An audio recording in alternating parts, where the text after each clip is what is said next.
It's been 15 years since I was back in Kuala Lumpur. What started as a work trip became a nostalgia run for me. And this is also Alvin's first time to the city. First time here, zero preparation, maximum opinions. I flew AirAsia from Changi T4 to KLIA2. The flight was so short, when the seatbelt sign went off, my pre-booked meal arrived. When I opened it, the plane was getting ready to descend. 哇，很犀利，2個小時多。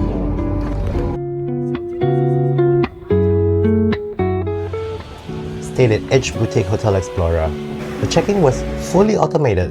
No receptionist, no small talk, just me and a screen. Dinner was nasi kandar, classic, reliable, 4 stars. The next morning, our Singapore team met up with the KL office and headed to Genting Highlands, where a client had invited us for a thank you meal.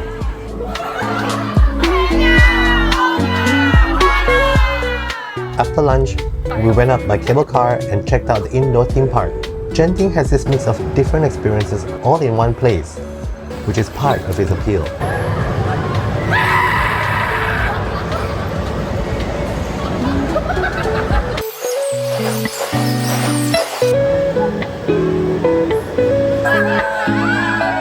By 5 p.m, we left Genting and went straight back into KL traffic. That evening, I checked into Traders Hotel, which felt like a much better place to stay for the rest of the trip. They both so cute.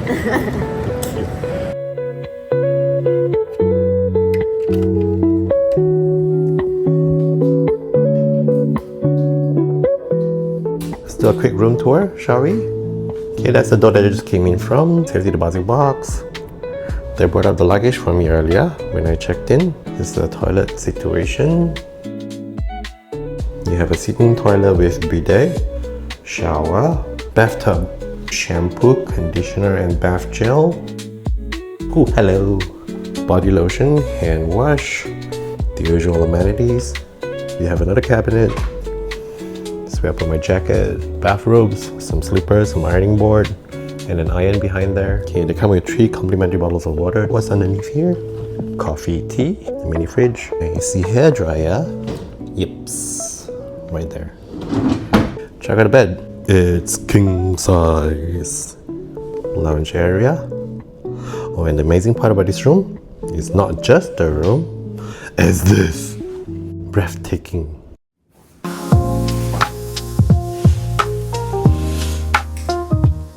It's day 3 now. I had an early hotel breakfast before heading off to pick Alvin up at the airport.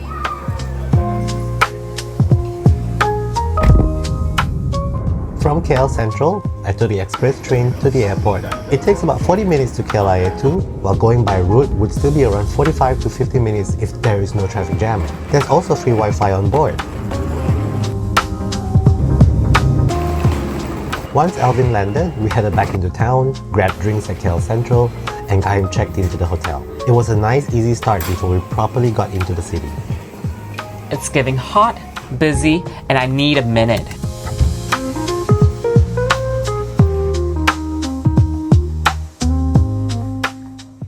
Any first impression of the hotel?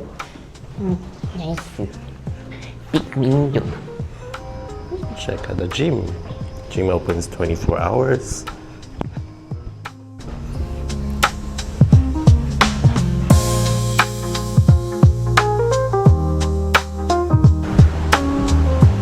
Beautiful. Like swimming. Then we went for a swim with the Twin Towers right in front of us. That view alone made the whole afternoon feel worth it.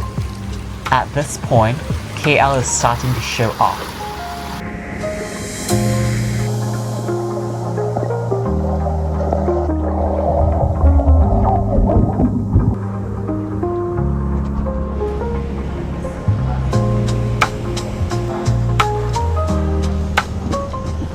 We're taking a buggy. Going to KLCC. Yeah. We took the hotel buggy over to Suria KLCC and slowly made our way around the mall. Toy, I want to see toy. Aircon, window shopping, and an easy start to Alvin's first KLCC round. Everything looks polished, expensive, and slightly dangerous for our wallets. In the evening, we did the PETRONAS Twin Towers experience and went all the way up to catch sunset over the city. The sky bridge connects levels 41 and 42, and the sunset view from level 86 is the real payoff. This was not a subtle way to introduce me to KL.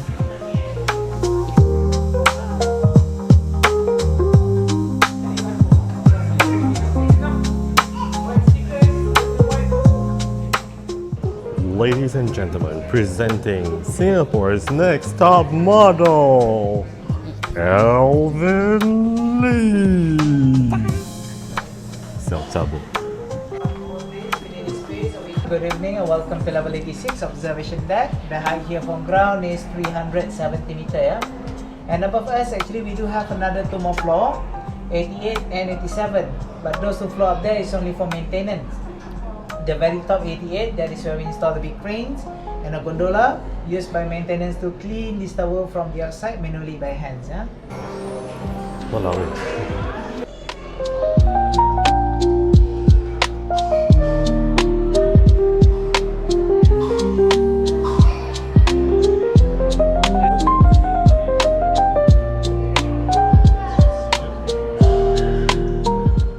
We're on top of PETRONAS Twin Towers.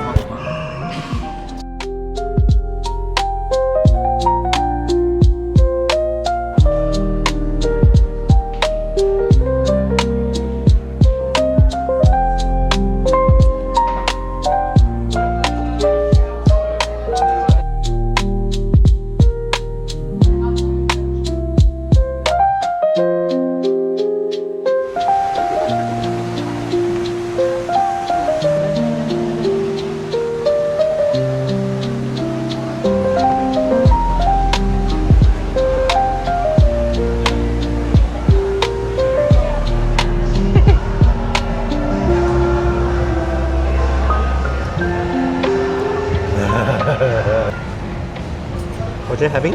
Caramelized fish and chip. Oh wow. Is it meant to look like that? I don't know. I have fish steak. We had dinner at Dome so we could watch Lake Symphony after, but this meal was rough. Alvin's fish and chips was overcooked, my potatoes were expired, and the cakes were weirdly hard. They did swap my potatoes for wedges, so points for recovery, but overall, this was a 2-star experience. The fish and chips arrived with emotional damage.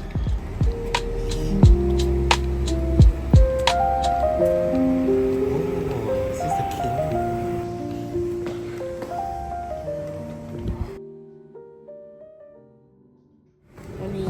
Room number please. 2219. 2219. Good morning, share breakfast. Thank you.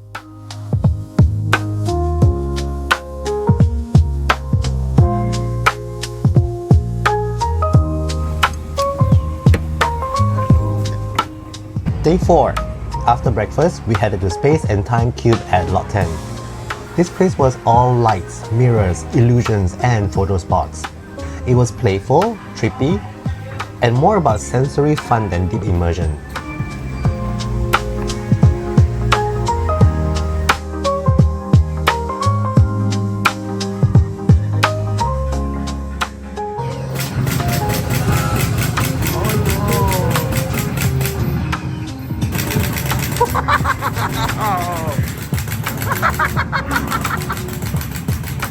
Who knew a shotgun can be a machine gun?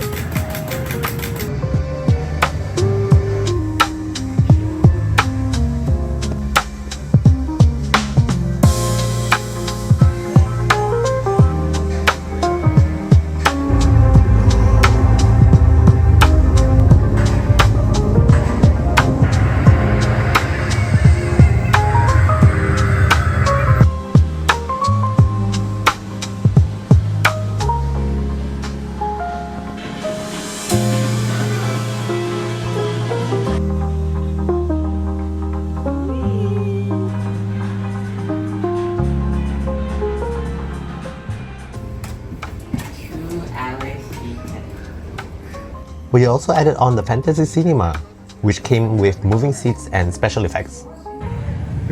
That was fun. It felt like a very photogenic dream.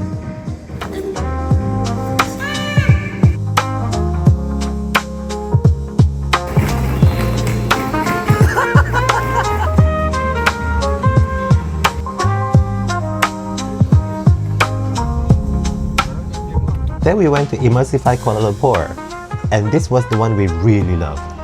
Space and Time was fun, but Immersify felt more polished, more thoughtful, and much more complete as an experience. The other one was chaos, and this one was curated chaos.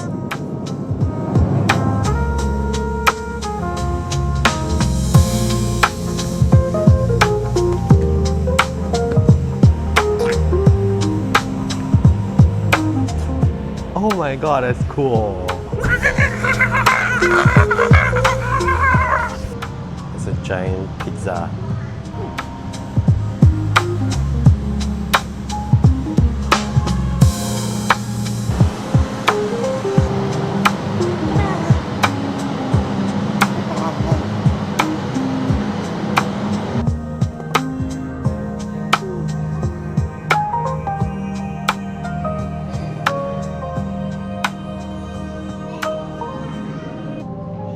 Just came from Space and Time Museum, and compared with this place, I love this place. It's not as trippy as the other place. I mean, if you're looking for something trippier, yeah, go there. But if you want something more mellow, I see some people on dates even. Yeah, come here. It's nice. Very zen. Very vibe. I like.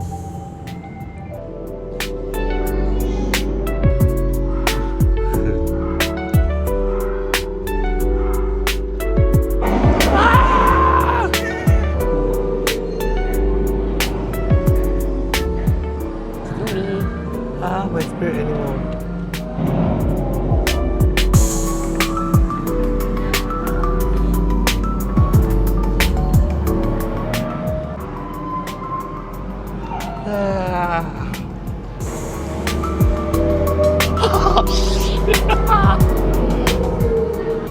Oh my god, it's really my spirit animal. I'm loving this so much. There. Bubbles come out.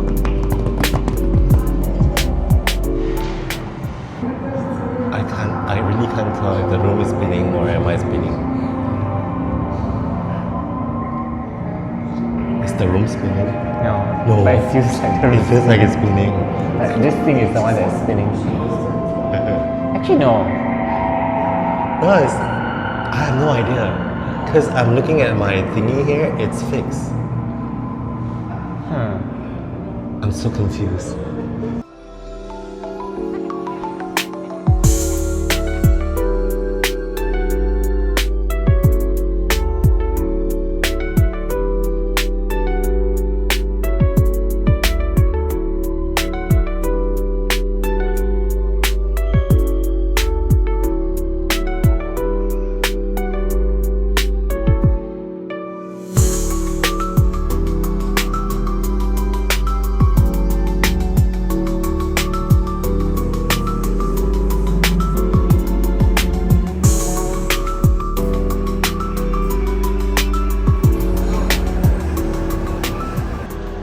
LaLaport because of just one shop alone. Godzilla!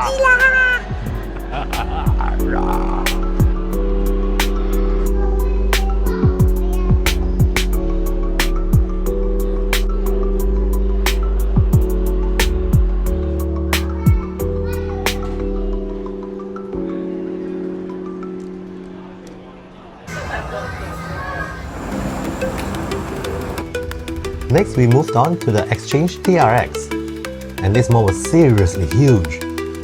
We kept thinking we had seen most of it, but there always seems to be more. It was starting to feel less like a shopping mall and more like a commitment. Makes you wonder why TRX Mall over here, which just opened recently, has so many people. Like, Apple store is just packed. Now, what most local would realize is that we use malls mostly as like the civic center. So in Singapore, you have community centers where people will congregate, and you have malls over there, you have gyms, you have activities over there. In Malaysia, particularly in Kuala Lumpur, we don't have CCs over here, but we call it communal place where they can come and primarily look-see. It doesn't mean that just because I have a shop here, people will buy. It's mostly here to congregate, make friends, find friends, and most importantly, air condition.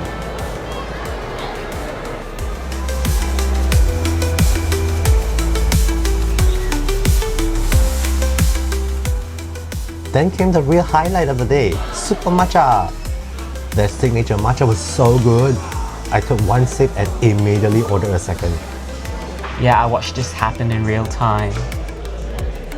I'm having strawberry matcha crush with matcha latte and strawberry jam.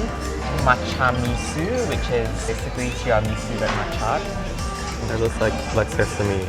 I have their Super Matcha latte. Try it. Sugoi oishi. Perfect for such a hot day. Holy shit, this is heavenly. Check out the matcha misu. Well, there's one thing about Alvin, he's very hard to be impressed. Yeah? Matcha law. Yeah, matcha. I cannot. It's irresistible. It's my second cup. It's so nice.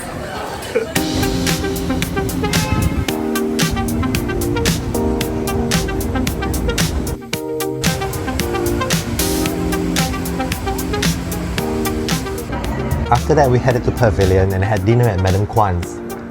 This was the complete opposite of Dome. I have loved Madam Kwan's for decades, and somehow the standard still holds. The food still feels comforting, familiar, and a little like coming home. Easy 5 stars. Thank you. You're having the Cantonese fried noodle and a bandung soda. How's it? Diabetic. I am having TRX with beef noodle.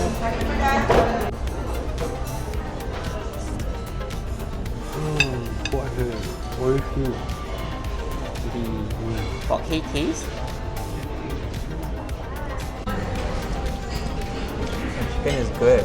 Usually it's much more rubberized. Yes, it's perfectly tender and juicy. This is like a redemption from yesterday's dinner. Probably. Yesterday was nice, just a bit burned. This to me is redemption. And the portion is huge. Like, you don't get this much in Singapore.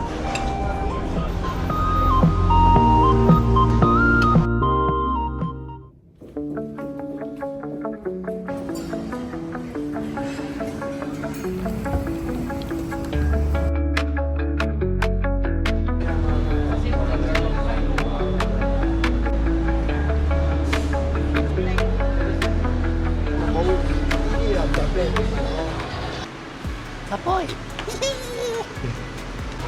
Oh, it's raining. On our last full day, we went to Chinatown and walked through Petaling Street and Kwai Home. This part of KL has a bit of everything packed into one area. Old streets, tourist shops, and photo spots all sit side by side. So it was a nice place to slow down for a little while. It's giving messy, busy, yet weirdly charming. It's like a totally different world down here.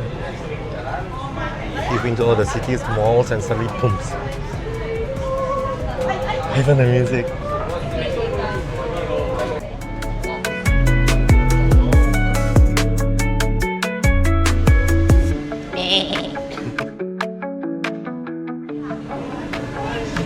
That's a big cough.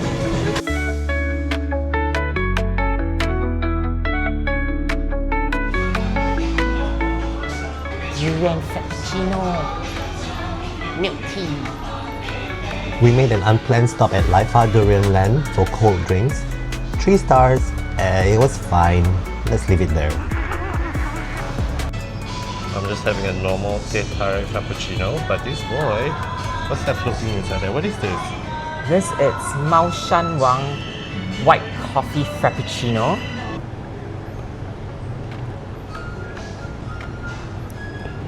What's the taste so far? Yeah. Adventurous, exotic. Then we went to REXKL. This was one of the coolest stops of the trip. It used to be a cinema. Now it has turned into an artsy maze of books, cafes, trinkets, and little corners to explore. Pizza seats. Oh, somehow this has so much vibes.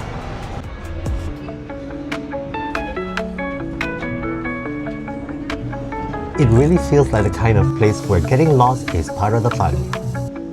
It feels like a bookstore and an art space made a chaotic little baby.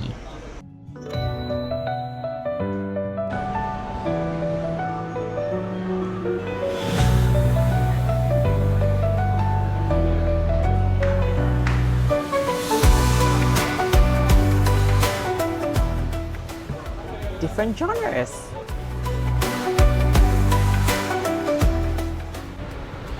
I suppose this used to be cinema season. You can watch movie there.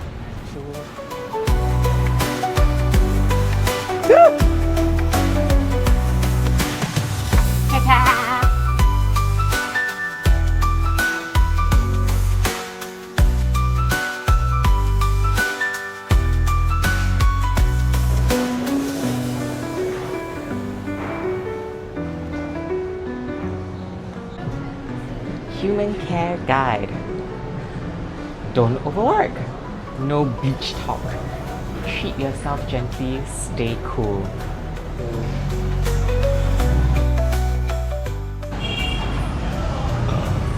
That is one big ass Motorola cell phone. We also popped over to Central Market for souvenir shopping.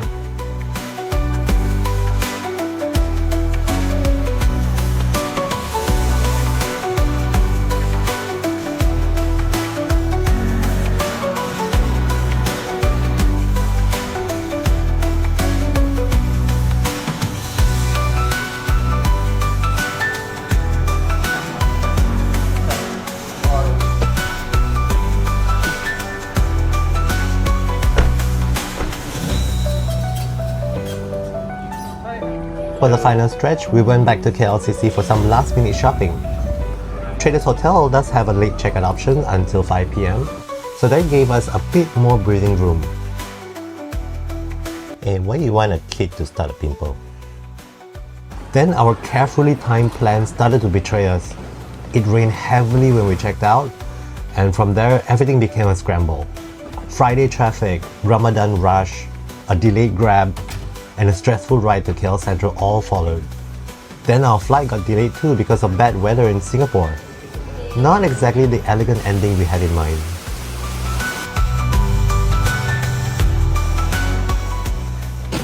And that was KL for us this round. For me, coming back felt strangely familiar in the best way. I used to live here, and some parts still felt the same. Just busier and a little more grown up now. But at the same time, it also reminded me that life moves on. Places change, people change, and even when something still looks familiar, it never feels exactly the same again. Maybe that is what made this trip feel a little more emotional than I expected. For Alvin, this was his first proper taste of KL, and we still barely scratched the surface. We did not get to Batu Caves, Tian Ho Temple, Jalan Alor, Dataran Merdeka, or even a slow monorail ride through the town. So yeah, we already have reasons to come back. Maybe next time we do it properly. For me, this feels like getting to know KL just enough to get curious about it. I saw enough to know that there was still a lot more waiting for us. So yes, I would come back, not just for the views or the shopping, but to spend more time there properly. Oh yes, cake hunting should absolutely be part of the plan.